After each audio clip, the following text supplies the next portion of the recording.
questions come up, because it's kind of tricky to see. So just wave if something comes up.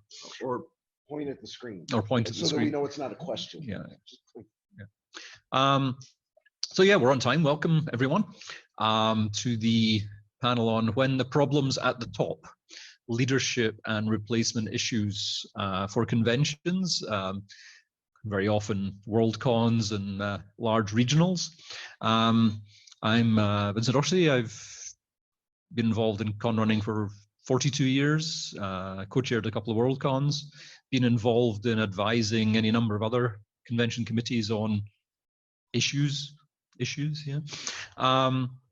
Let me ask the panelists to introduce themselves, what they've done, and maybe their connection to the topic. Yeah, we'll save the feature till the end for the folks that don't know. So and just as a reminder, of course, this is it's a sensitive topic to many.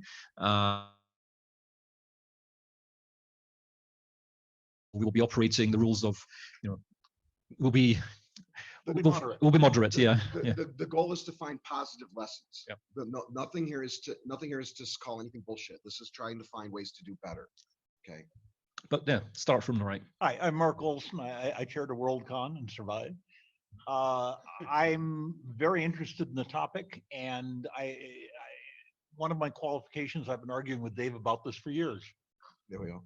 I'm Dave McCarty. I've also chaired a Worldcon. I've been arguing about this with Mark for years, and this freakish panel was my idea, because we've gone through several iterations of changing the chairman at the top of Worldcon recently, and I think that not all of that was necessary, and if we can capture lessons, maybe we can do better in the future.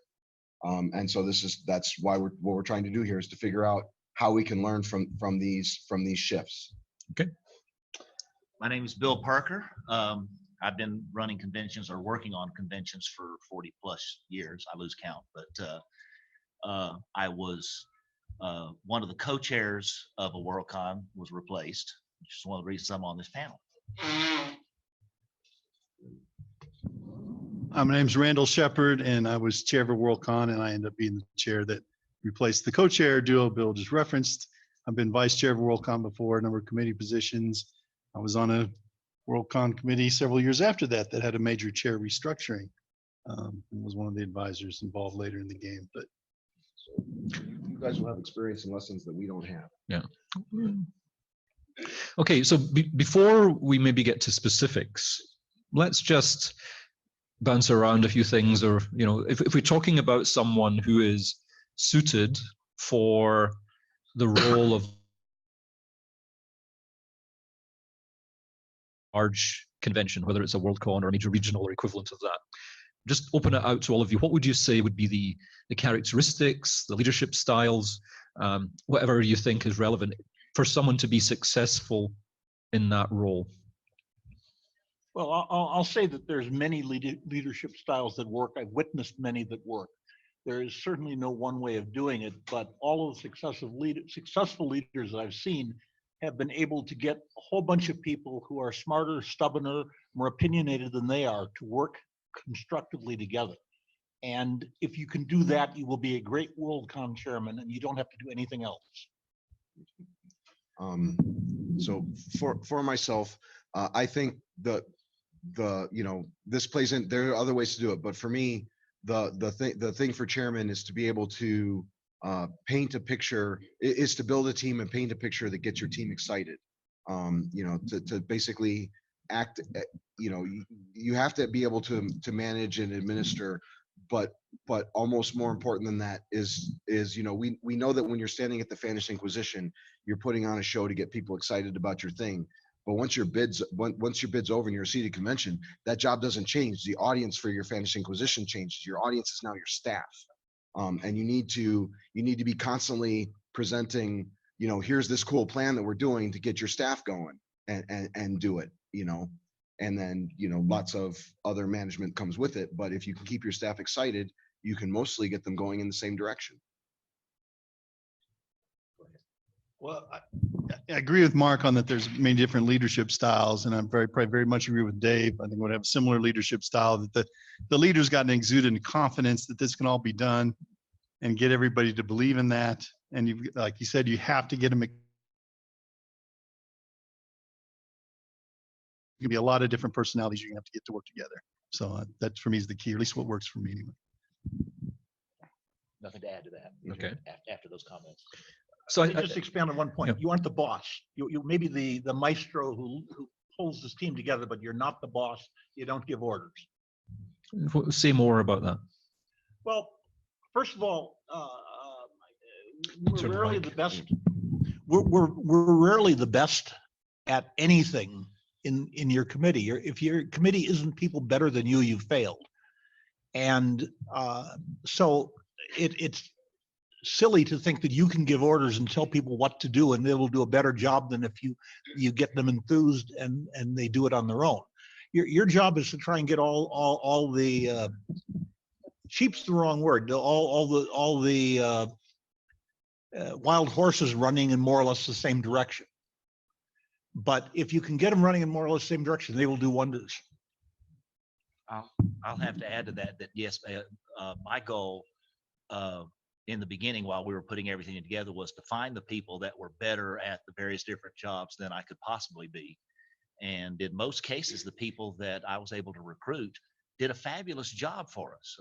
They gave me very little to do other than to get reports back from them and keep track of what was going on. So. And on that, Bill did an excellent job, because when I took over for that position, there was no change in the, there was no change in the committee structure. And I ended up giving a lot of hero awards out to DHs because they really did a fabulous job. So hearing what you've said, I mean, I kind of have to translate some of what you're saying. Absolutely, the person who is the, shall we say, the line leader, the boss of either part or the whole of an organization, that as it grows, is more about leadership than management. And certainly by the time you get to be the chair of a big regional or the Worldcon, you shouldn't be doing any content of any significance. Maybe you can do some. You need to be able to write or at least influence speeches and stuff. But I would agree with Mark that you're not the boss in the sense of micromanaging all the detail of all the people, all the layers, the 3 or 4 layers that you have. But there is still a leadership skill, and there still has to be some sort of who gets to hire and fire. And which I would interpret as being partly the boss. Now, of course, if the boss is someone who doesn't have the right combination of leadership and management abilities, nor the capacity to grow into it, then that can be a problem, of course. So I'm wondering maybe if a better question to all of you is, what are the characteristics that you definitely don't want in the leader of a large regional or Worldcon? Too damn agreeable. The worst thing that can happen is when you agree with everybody one after another. Whoever you talk to last is one you agree with. That's a disaster.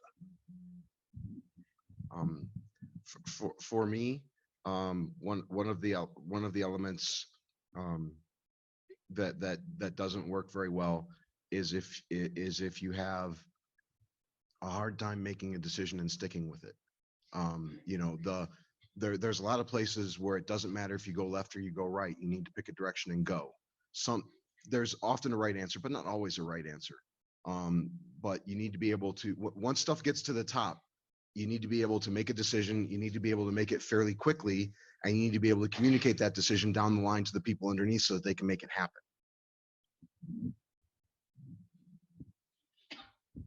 I would agree with that completely.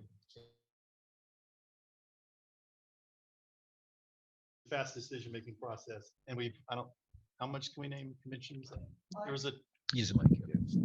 There's a tri-convention or a tri-chair convention that too many answers went differently. Or I think as long as people don't get offended, we all try not to be offended. We should name names so that people can understand what we're talking about, because some of the people we're going to be talking about is you. And if I can do this without you swinging at me, I think we can do this without the other people wanting to swing at me too. Fair enough. Because I don't think I will be. We know. I know. Yeah. Yeah. It's the. Well, maybe. Kansas City had 3 chairs, and the DHs ended up being furious because they'd go to one to get one answer and the other one to get another answer, and they'd say, "Hey, you guys got to come up with a unified answer." And they get an answer, but then the answer would change. So that decision-making process was a major problem. They eventually had to restructure with lose one, demote one device, and keep one. You know, and I think that's kind of, you know, for me, that's kind of what happened with Texas, because I don't think, you know, I'm on the outside, so there's shit that I absolutely don't know. But sitting where I was, it looked like the structure that got put in place put Bill and Laura there as co-chairs with no real way to break a tie when they disagreed, which is a structure that's setting the pair of them up to fail. You know, the way that I was looking at it, you know, that you know, they got, you know, if they got to a place where one wanted to go right and one wanted to go left, there it wasn't clear what the right answer was. And there needs to be a way for that. Well, it was, that's pretty close. Okay. It was a little more complicated than that. I'm sure it has to be, because I wasn't in any. Well, of course, there was a lot of pressure for us to have a co-chair situation for the convention, even though everybody didn't agree with that idea. And one of our desires as we went into that was to have as much advice as we could possibly get. And that didn't turn out to be the case. So it was 2 co-chairs and 1 advisor for the first year of the convention. And so it made it a little awkward to, if there, we generally didn't have a lot of problem making decisions, at least not at the beginning. But there was a lot of pressure coming from outside of the co-chairs that ended up making things almost impossible eventually. So I think there is something that we can maybe unpack there, because I think there's a commonality with a number of other cases, particularly where a local group has to, you know, is clearly going to win the right to run the Worldcon or a big regional, and it's a group of people who are doing lots of stuff together and have been doing so for a number of years. And in many cases, then they come up with a structure where, you know, we will choose a chair or co-chair, and it's as much around the dynamic in that group as it is around the skills or lack of certain individuals. And as I think of the other conventions, or Worldcons in particular, some of which, I mean, I can remember, what was it, the San Francisco Worldcon in, was that 92, 93? There was some, I know there was one person who sadly died from it. But there was another change. And then in the last decade or decade and a half, there have been a number of cases where there have been changes at the top. And as I think about them, in many cases, there's a local group which chooses and, of course, wants to remain very much involved. So maybe you can add to that. Well, the point I'd make, I think, is that there's a widespread belief, which I believe to be 100% false, that co-chairmanships or tri-chairmanships spread the load and make it easier. They do not. It is much co-chairman than it is to be a sole chairman. And this is, I believe the only way co-chairmanships can work was when both of the people involved could easily do it on their own, and for some reason want to make things harder on themselves. And local groups will frequently, for political reasons, will force a multiple-headed leadership, but it makes it harder. It makes it significantly harder. And that was Alamo's problem. It was a political maneuver that caused there to be a co-chair position that nobody's really happy with. And actually, the board bears some responsibility. And I think the other boards, the local groups that are running it, didn't provide enough oversight, because I think the conflict of personality delayed other things that we then later found out were behind, that we should have had our pulse on and doing something about the problem earlier. So the thing that Being behind one of the things that gets said when people talk about, you know, doing co-chairs is, you know, well, I have skills in this area and they have skills in that area, so pairing us up makes it work.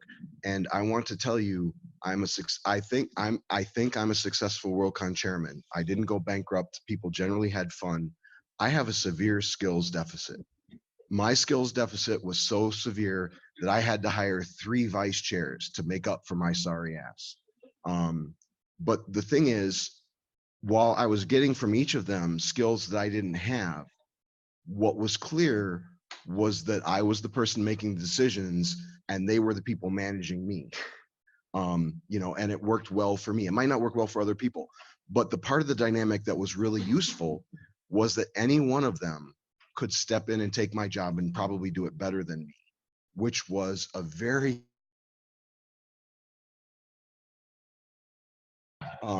because Helen would look at me and it's like, you do this, you do this, or it's my job.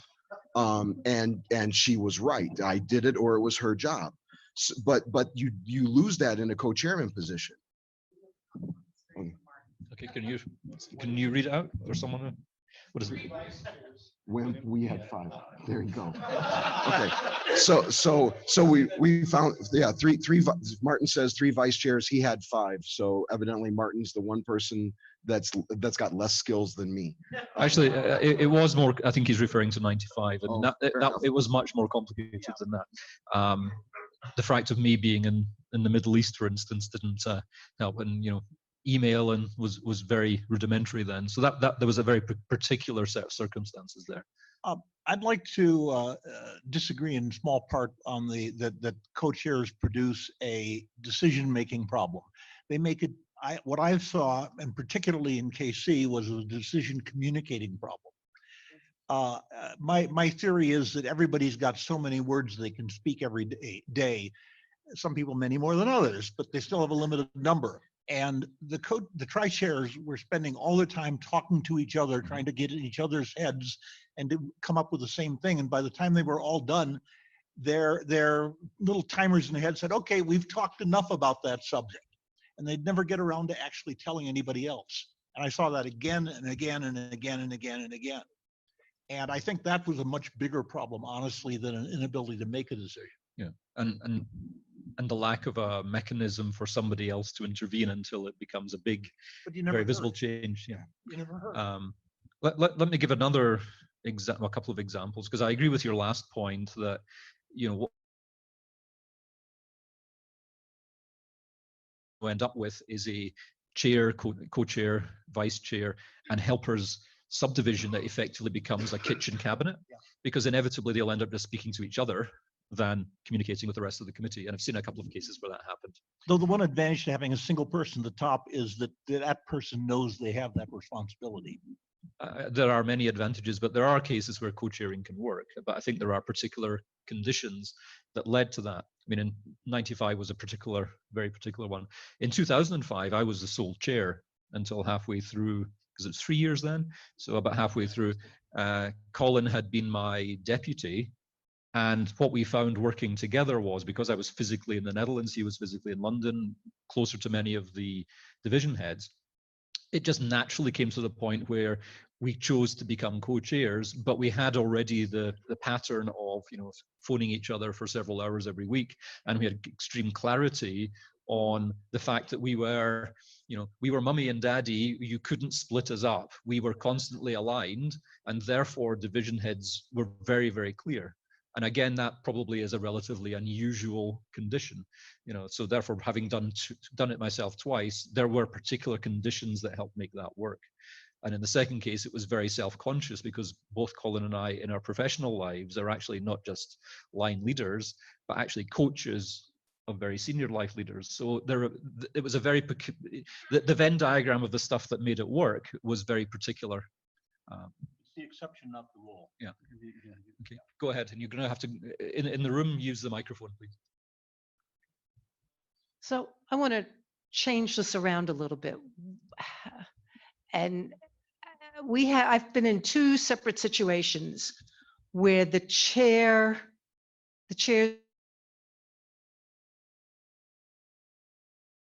or lack thereof caused problems down the line for people. In one instance, can you say your name? I'm sorry, Linda Deneroff, Seattle, Washington. We had an instance where the chair absolutely refused to fire someone who was not doing anything because his real life job just didn't give him the time to do it. He refused to step down, and the people who could have done the job wanted the title, so they wouldn't do the job unless they got the title. So there was this no-win situation going on. And the second situation was where, and I don't remember what the second situation was, but the point being that if the chair can't or won't interfere or interferes too much, How do you handle a situation like that, particularly if you're the sole chair? What recourse does the committee have in dealing with this? That Anyone? entirely depends on your structure, unfortunately. So there's not going to be any one answer for that. You know, in the case of most of the Worldcons, you know, there's usually some form of board of directors that's above that is above the chair, theoretically, and mostly that group is just responsible in case there's a problem. And I think one of the topics that I'm hoping to talk a bunch on later is how to have them provide better oversight of what's happening so that maybe rescue situations before somebody needs to be changed. You know, because that's you know, problems can exist, but they can be fixed in salvageable ways if it's being monitored and looked at. You know, so in most of the regular sort of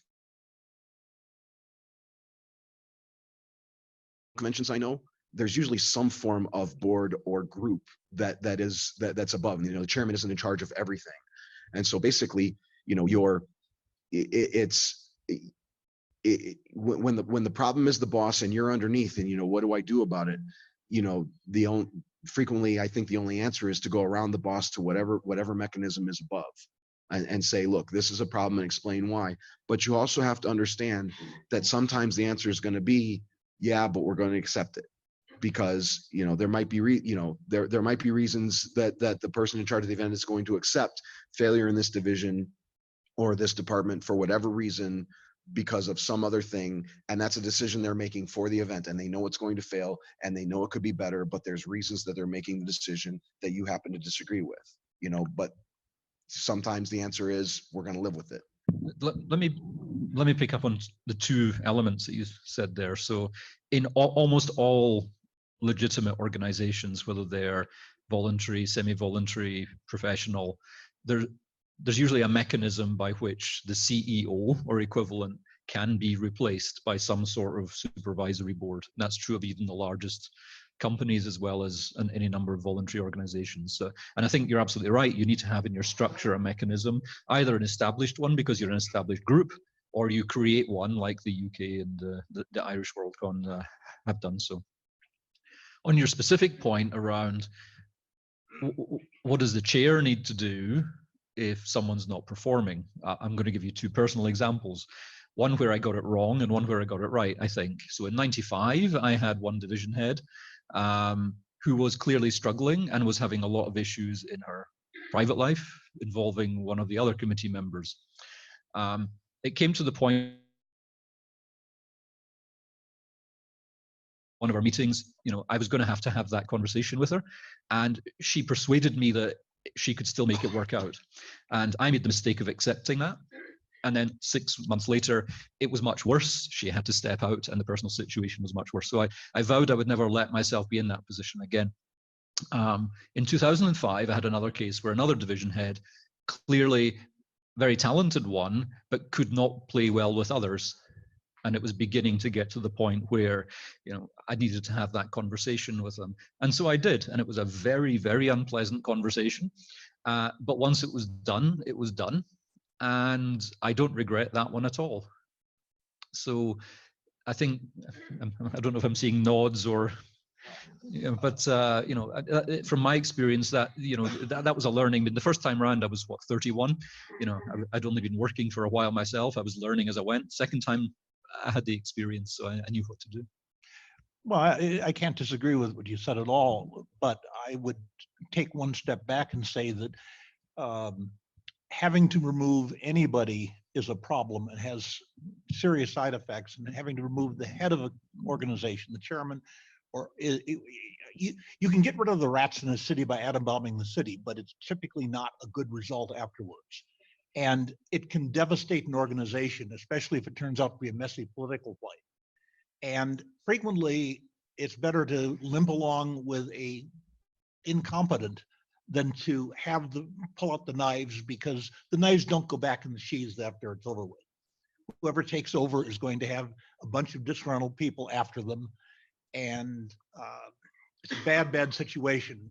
Do anything you can do to patch it up and keep going. Sometimes you have to, but for God's sake, don't make that.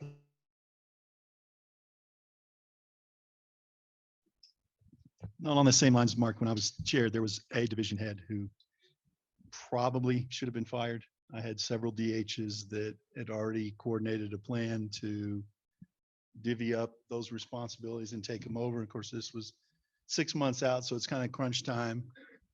And I decided there'd been enough upheaval that I should see if, like, we couldn't limp across the line. And it was sort of, I almost did what Vince did. I probably against better judgment, I had a second come to Jesus meeting with this person.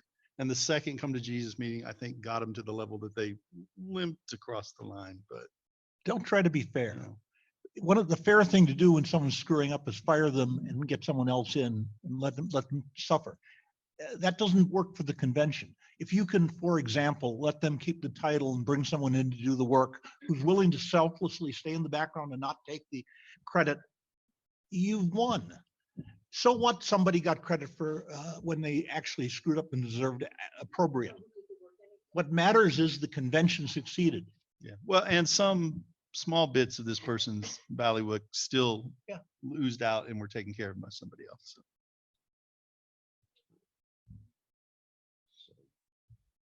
Okay.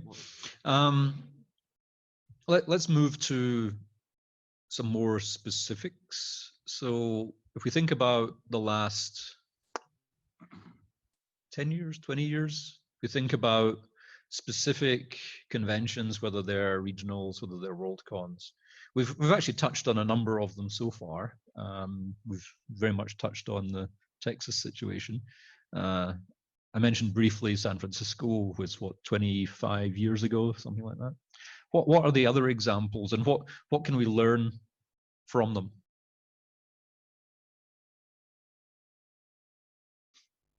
Yeah, Helsinki had to make changes.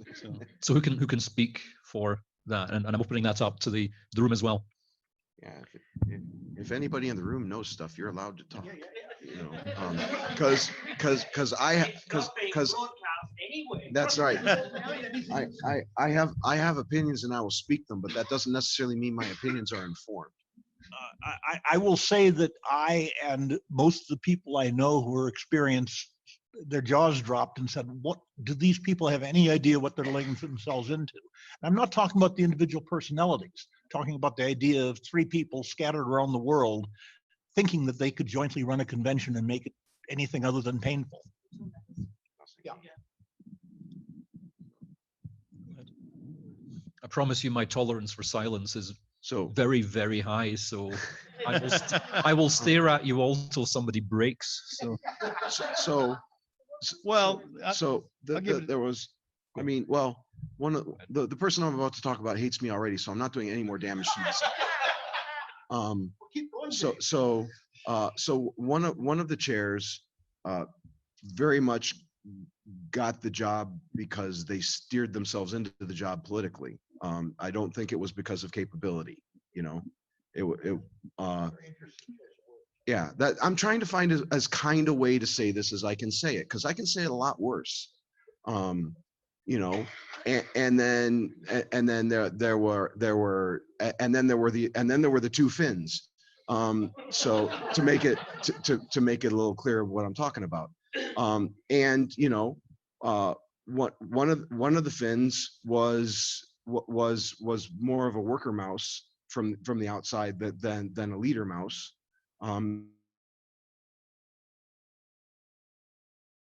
It looked to me like they were basically in the middle of a push and pull between the Finn that was the leader and the other person that was there and sort of way beyond their Peter principle level. So, you know, so I think one of them bowed out because they realized it wasn't a good situation for them. And the other one didn't go until they were forced to go because of a political blow up, you know, which was sort of undeniable. Well, and they made, for instance, Vincent and I were both listed as advisors, and they never really sought any advice until there was a problem. And then that's why I had a conversation with Vincent, and he said, well, I never agreed to be an advisor. I said, if you have a problem and want to come to me for advice, great. I took on the role because I knew there were people that disliked some of their hierarchy. And I thought perhaps if there was a problem out there in the wider fandom, somebody would approach me and say, hey, what's going on? But I was never approached for advice until they had a big problem. Then they took a little bit of advice and then was kind of silent. And I didn't push myself in because I didn't want to walk in and go, well, here's what you do. You need this. They should be running their own thing. For instance, when I was the chair advisor on Kansas City in the final run with Patty and Ben, well, the chair said, hey, get on this chair call every week. Hey, and they sought input. If you're not seeking input, I'm not the type that's going to give it to you mostly. Okay, go. What does it say? From my observation, the Finnish fandom knew exactly what was going on. From my from Martin. Yeah. From my observation, Finnish fandom knew exactly what was going on, yet we're prepared to make it work. I think that's probably a true characterization at the beginning, and the blow up happened towards the end of the previous calendar year, beginning of the calendar year of the convention. I actually had a similar experience to you, in that the Eurocon that year in Barcelona, so the end of the previous calendar year, the shall we say the leader, Finn, that you remembered, basically he and I had a corridor conversation very much in line with what you said. Well, the change had to come. Well, very, very shortly after the Finns were elected, he sent me a Facebook message, asked me my opinion of things. And I started off with a sentence of, I know exactly how much of your life you're going to sink into this, more than you know yet. So there is no way I'm going to lie to you. And I gave him a Facebook message that was this long about what I thought. And I ended it with, you get to pick who your friends are. I'm sorry if we can't be friends anymore, but I'm not going to lie to you. This is what I think. And then I didn't hear another damn word from him until well after the convention was over, when the best conversation I've ever had in my life happened, when he walked up to me and said, you know what? I thought you were a dick. Now I understand you're trying to be helpful, and I'm sorry. Yeah, well, but it was the thing is so we, It's okay. Go. Helen, go.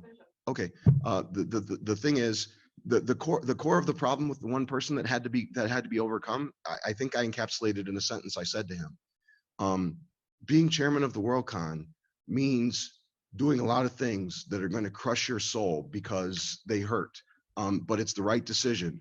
And you have to, for this 1 year that you're the seated Worldcon, you have to care more about fandom than yourself. And not everybody's capable of that.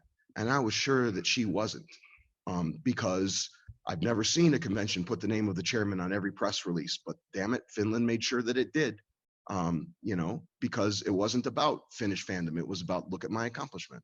And that's just a personality trait that's not good at the top. It's not, because you're building a team. I get to take for my team, but the reason I stand here and I did a good job is that the people that worked for me did amazing work. I'm just a show monkey. Speaking of the people that did amazing work. And future show monkeys. There we go. Thank you, show monkey. Helen Montgomery. I'd like to move, if we could, a little bit away from Helsinki. And I'm assuming that Bill and Randy are here because they're cool with talking about Texas. I'm going on that assumption. Okay. What I would be curious to hear from both of you, Bill from the chair perspective and Randy from the board perspective. When you look back now, Bill, what would have been helpful to you from the board, and perhaps solving the problem sooner without having to make the changes? And from the board perspective, where do you think that you could have intervened, but you chose not to for whatever reasons? And maybe what were some of those reasons? Oh, that's a real interesting question. Thank you, Helen. To tell you the truth, we didn't realize just exactly what the problem was in the first year, while things were developing. Like I said, we just had one advisor at the time.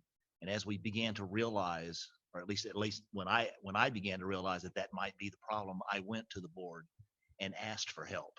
I got a lot of advice, but the board didn't intervene originally. And with just, I'm I'm trying to decide just exactly how far to go with this. It became a problem really because our advisor was making decisions as the chair and then informing the chair.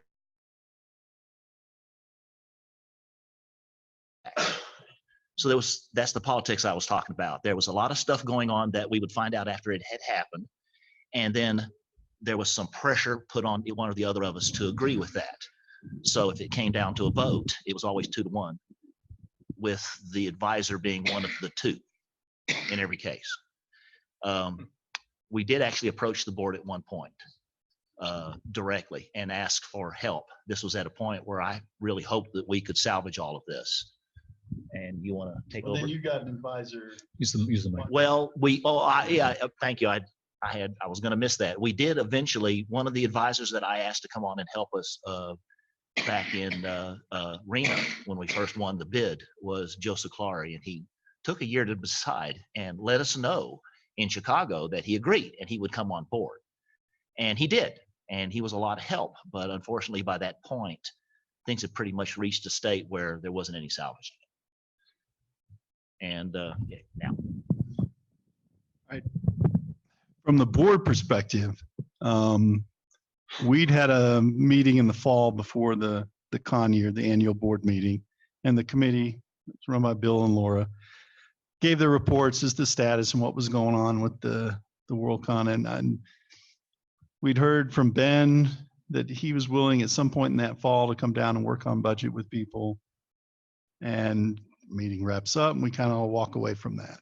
And then a few months goes by and one of the board members approached me and said, the other co-chair was going to leave and a bunch of DHs were going to disappear and we need to have a vote and make changes and drop and essentially kick Bill. And they're probably talking to me because at that time the board was largely split, probably equally between Bill's from Houston and a person's from Austin. And myself and one or two others would be the only so-called independents. And they wanted, let's have an immediate vote. Well, my response was, well, hold it. I'm going to go talk to a few people. And they go, okay, go talk to a few people.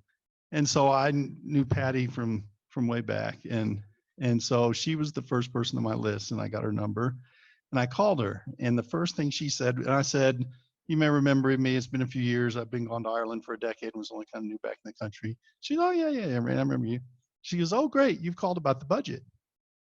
And I was like, no, but let me make this note here. So there's a problem with the budget. And the budget was in just shambles at that state and there's no way it should have been. And my response was, but I thought they were talking to Ben and working that out several months ago and it didn't happen. And some of that's going to be because of strife is why that wasn't happening. So I then proceeded to talk to Joe Clary and I talked to Ben Yallow and I talked to Colin Harris to get their input on what things been like because they'd all been closer to the situation. And essentially I got the Dick Cheney, go out and find the solution, go find the vice president. I was going to go find a solution to this problem and I was told to go back and that I was the answer. And so in fact, I'll quote, I won't say who I'm quoting. Someone said, Vincent Docherty would not go in to fix that mess. So you have to do it. and I guess I think I'm still seen probably as a very neutral sided person, but I was told if you're going to get somebody, a Texan has to solve this and you're the most likely Texan to do that. So cowboy up and come up with a solution. So me being as a vice chair to give a tie-breaking read, the strife between them had just gone on too long. That couldn't be solved. Wounds were too deep. Wounds were too deep. And so I was called out at a chair advisor meeting about what you said you were going to do. And I said, no. What I said when we'd go out and try to find a solution to this problem is if it didn't get fixed, I'd be the first person to call a vote to change it. And I'll be the first person to cast a vote. The second part didn't come out. I was the last. I actually abstained in the vote to do it.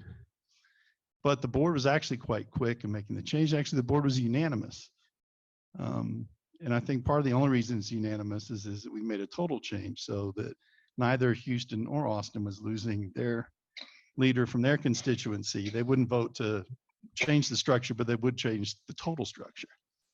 And that's probably the short version of how they came out. But go ahead and I ask. have a question. Okay. Because this is something that I really don't know and really interests me. Okay. The board, you know, all they're talking about. How many of those people had high level jobs on the convention? None of them. So really, Well, no, all right. President of Alamo, Scott Zrubik, you're recognized. What do you mean by high level? Area head and above? well, Division head and above? division head is probably the most useful place to have an eye on how things are going with the chair. That's not the chair or chair's office. So were any of the members of the board up at that level? At the beginning, yes. During the bid, and then once we won the bid, then one of our board members was our treasurer. Okay. And that's actually a comment that I wanted to expand on just a bit, because the budget was one of the biggest items that we had a problem with.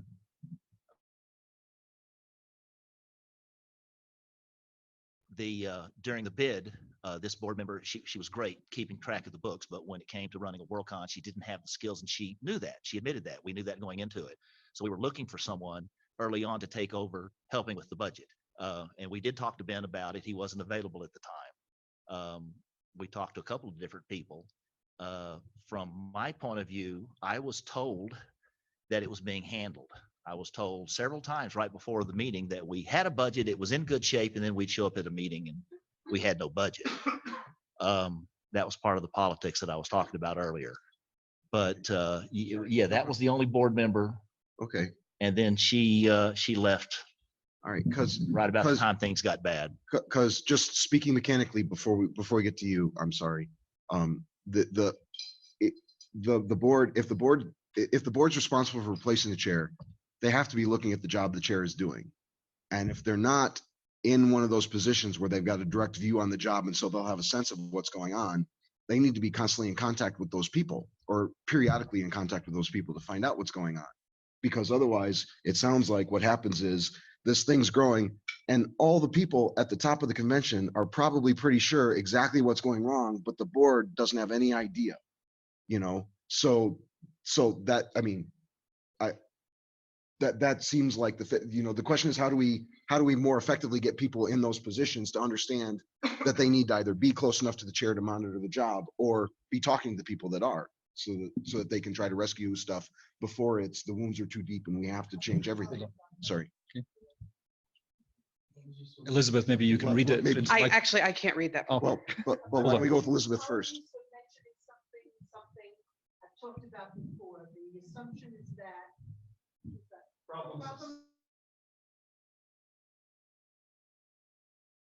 skill, personality clashes, or politics. Let's go to Elizabeth. Elizabeth McCarty.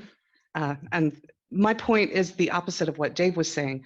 One of the problems we had on Kansas City, and for disclosure as the DH on Texas and on Kansas City, is that the board was made up of division heads and people in positions of power inside the convention. So when there was a problem, there was no recourse, and there was no outside help to drive any type of change. So I'm curious how. You mean because the board was too busy doing the DH jobs? I mean, because the board and the CONCOM itself were the same thing. Like, if the problem is a division head, and that division head is also part of the board, and the chairs are also part of the board, there's no one who's watching the watchman. I mean, I'm curious to see, with your experiences in various different structures, how you avoid that particular problem. You want to do it? No, I want to hear from Mark. Well, first of all, when I hadn't followed Texas all that closely, honestly, so I'm learning some interesting new stuff here. Someone once described a co-chairman situation as a three-legged race, and they are difficult.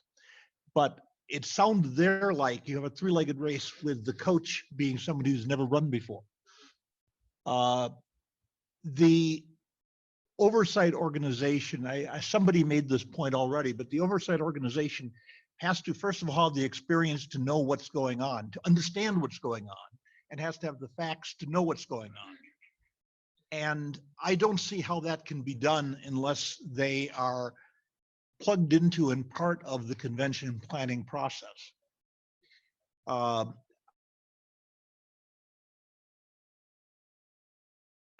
don't think sorry, this is interesting. No, go ahead. I don't think it would work particularly well to have the division heads essentially be the committee who decides on hiring and firing the chair. That's not terribly good. It's basically a sort of a Recipe for disaster. well, not as much so as having people who don't know what they're doing at all do it. But I personally prefer a larger membership organization who are involved at all levels of the convention and who are being reported to on a regular basis, if being the oversight. Well, certainly in professional organizations of a size, you will have a structure where there's the executive, the CEO, as well as the non-executive directors and the chair of the board. And one or more of the executives can be on the board as well, but they're never in a majority. Yes. Now, okay, for a regional or a Worldcon, you either use your established local or city group as your parent body, and then a group of them as your board. In the case of the UK or Ireland or Finland, there wasn't an equivalent, so you created a board. In most cases,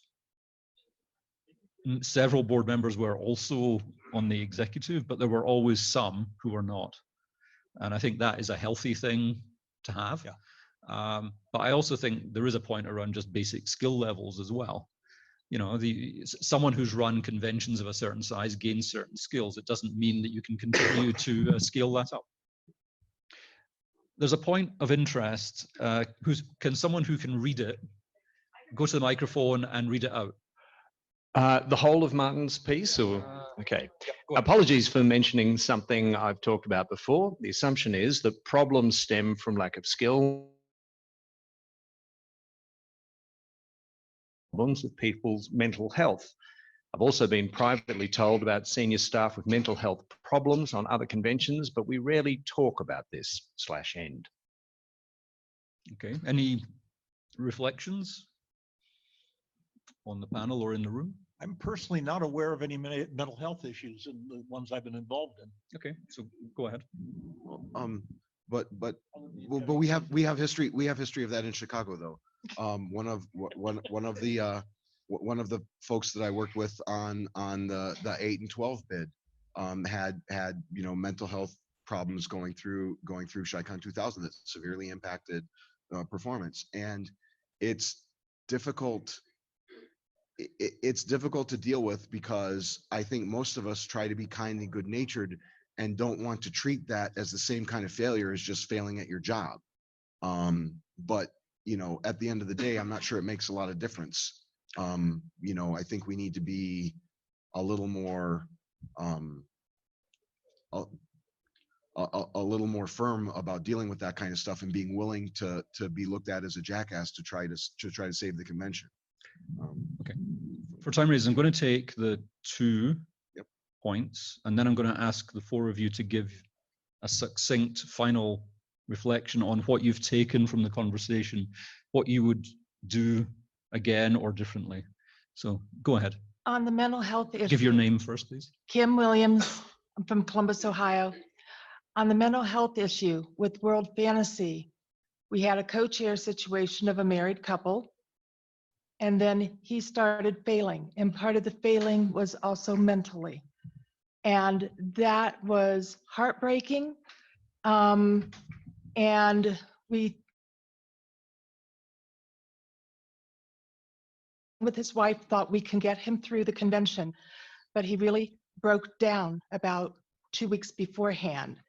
When that happens, if you have a partnership, a married couple, whatever, that close, it takes them both out, because not one of them is going to stay when the other one is in that shape. And that leaves last man standing.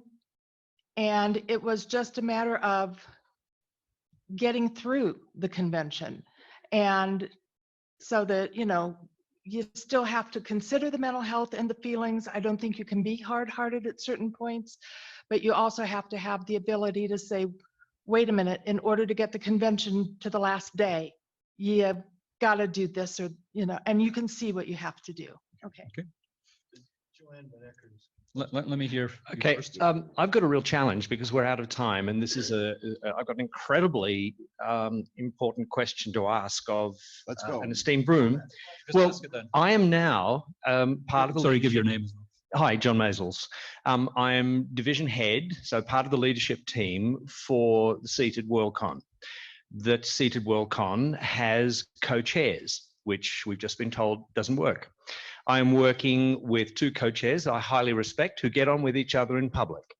I have a number of co-division heads. We all talk to each other a lot. We get on extremely well.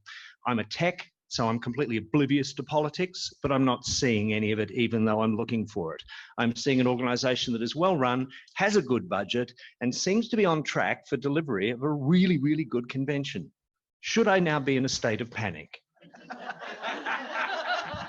No, No. no.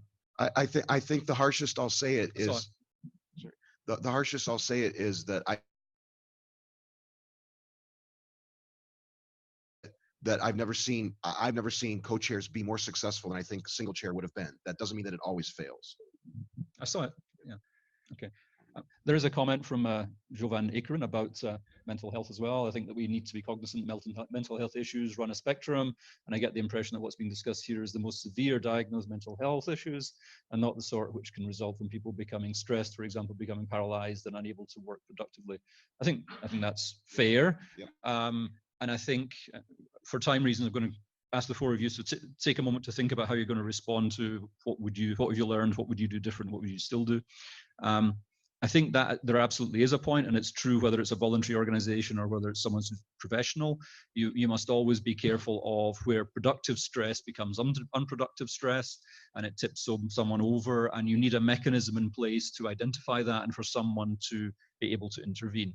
It would be wonderful if we could be both nice and kind, but it's not always nice to be kind, and it's not always kind to be nice. Okay. The four panelists, what have you taken from this? What would you do different or do the same or advise somebody else? The worst thing you can do to your friends is set them up to fail. Setting up a co-chairmanship, setting up an oversight group that doesn't have the ability to do oversight, all sets people up to fail. It doesn't guarantee failure, but it sure makes it more likely. Don't do that. The thing for me is where we're talking about organizations where you're setting up a whole structure and you've got oversight, a board of directors that didn't exist before, getting those people to understand that their job is to monitor, people that aren't actually be checking in at high levels of the convention to do their job, because I think most of us who are ever in those jobs are frequently kind of asleep at the wheel and figure if there's a problem, we'll hear about it. And the answer is you're not going to hear about it until it's too late. I think what I would adding to that is if I was in the same situation again as in 2013, I think I would have tried to see to it that our board of directors was more informed about what was going on as it was happening. Like I did, I was in touch with one member, but I wasn't in touch with the whole board. I think if we had reported to them early on, they'd have been in a better position to help us hopefully avoid the problem. I agree very much with Dave, although there are instances of successful co-chairs. I think by far a single chair should be it. Things are going well, John, but my thing would be don't be scared, but be vigilant. I'm on the DC group, and I had a long conversation with Colette and Bill about, really, co-chairs? Now you sure you've got this worked out? And I think they know I'm not going to be shy if things aren't working, saying, thought I told you.